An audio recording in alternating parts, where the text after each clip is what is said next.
Don't allow yourself to be controlled by these 5 things.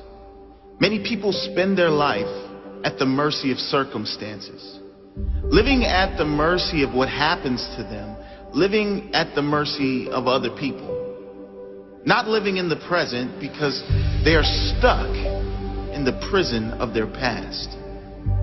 If you want to live a great life, don't allow yourself to be controlled by any of these things. Number 1, your past. Number 2, other people's opinions and judgments. Number 3, limited beliefs you project on yourself. Number 4, relationships. And number 5, money. Number 1, don't allow your past to control your present or your future life.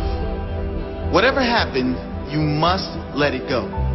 Leave the pain of your past behind so it cannot ruin your future.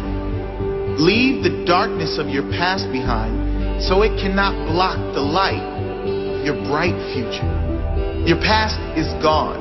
Whatever happened, whether unjust, cruel, harsh, whatever the case, reliving the events will never do you any good. If someone did you wrong, the only way you can win is if you let go and move on. If you live in hate, they win. If you live in the victim story, they win. If you want to win, you must focus on building your future and start right now. Release that weight from your back so you can be free. Don't allow events from the past which are now gone to ruin this moment, which is perfect. This moment, which is now to enjoy, which is ready for you to live fully.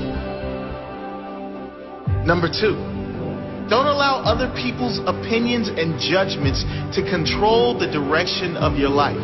The need to fit in and feel wanted can cause you to travel down paths you don't want to travel. People pleasing is a curse that should be avoided at all costs. Before you do anything, ask yourself, am I doing this because I want to do it? Or because of my fear of judgment from others if I don't? You were born unique for a reason. You were born to stand out, to be appreciated and loved for who you are.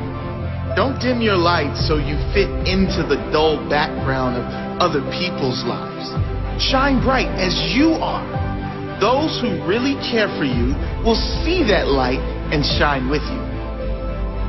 Number 3, don't allow your life to be controlled by your own limited beliefs. Now, a warning with this one. These beliefs may be conscious, but more than likely, they're unconscious. They may be unconscious limitations that have been conditioned in you from a young age and throughout your entire life by listening to those around you who never reach for their own dream. Notice your own limited beliefs and tell them to shut up. There is nothing you cannot do, nothing you cannot have, and no one you cannot become if you believe in yourself. If you believe anything is possible, guess what? Anything is possible. When you change your belief from limited to unlimited, your potential is unlimited. Imagine what you could achieve if you lived your life as though anything is possible, as though miracles are a standard requirement of every day. As the saying goes, when there is no enemy within, the enemy outside can do you no harm. When you have nothing inside holding you back, there is nothing outside that can hold you back either. Your entire life will change the very instant you decide to change your mindset. The instant you decide to see everything as a gift.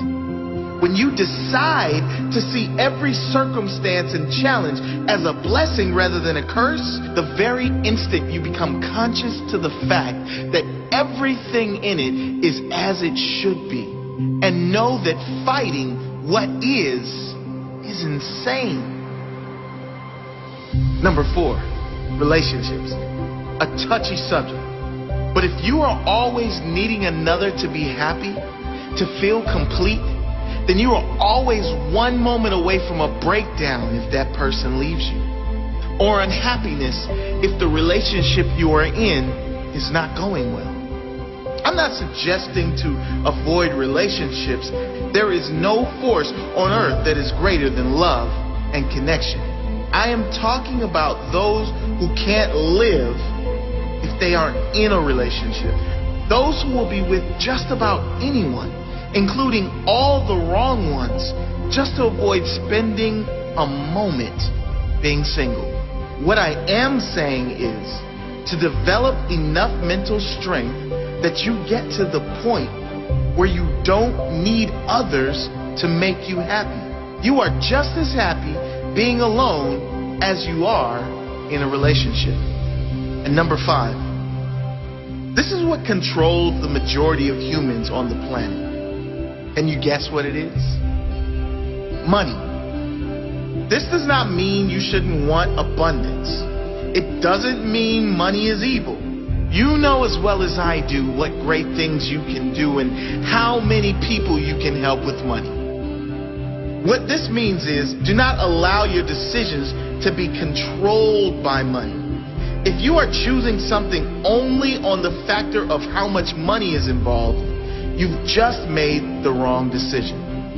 What you will find is that when you follow your heart and you lead with your intention to serve others, to give your best to others every single time, when you follow your intuition and truly give your soul, then the money will come.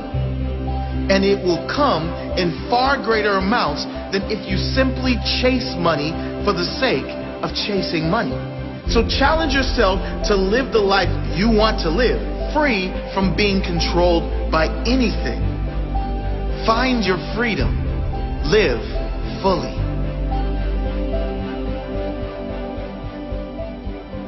You know what's really tough? Loving people for who they are. Not who we want them to be. Not who we think they can be. But loving them exactly as they are today. It's tough because we have our own expectations by which we measure others. We focus so much on whether the other person is meeting our standards that we forget to love them for being uniquely flawed and evolving, just like ourselves, perhaps at a different pace, in a different place. But when we actually succeed, when we love someone for who they are, we see how quickly they transform into the greatest, most inspired version of themselves.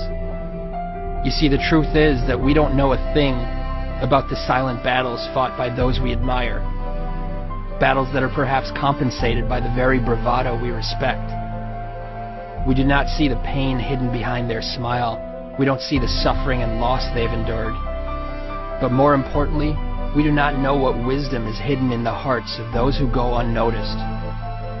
Recognizing this humanizes our role models, flattens our egos, and gives us reason to treat every person with compassion and kindness. The most broken people have taught me more about life than some teachers ever could. They taught me hope. Now, one of my favorite things to do is give that hope to others. To understand their fears and assure them that their dreams are much more powerful than their demons. To dissolve their insecurities and remind them that they don't have to have it all figured out in order to move forward. These things are my favorite, not because I have more to share than anyone else, but because it is so often that I myself need to hear the words I speak. By offering hope to others, I develop hope for myself. See, the reality is that no matter how insightful someone may seem, they are equally clueless. Enlightenment begins here, with the sobering reminder that there are no masters in life, only helpers. So be a helper, inspire someone, empower their soul. Awakening to this journey is the treasure. It is the only treasure. Because cemeteries are not just where we bury those who have passed, but also where we entomb the treasures of our future. Think for a moment of all the untapped wisdom and love, Think of all the books that will never be written, hugs that will never be given, and dreams that will never come to light. In this light, the cemetery is the most valuable place on earth, for it is here where our regrets come to rest. Think of this when that voice in your head says you're not good enough or convinces you to start tomorrow instead of today. Think of this when you're holding a grudge. Think of how fortunate you are to have another day to share your gifts with the world. If for no other reason, think of this. Be humbled by this before you do the things you wish. I assure you, if you think as often as you should, you'll never postpone another day. So think, and spend every ounce of your life in the passionate pursuit of that which moves your soul. Let your treasure be known.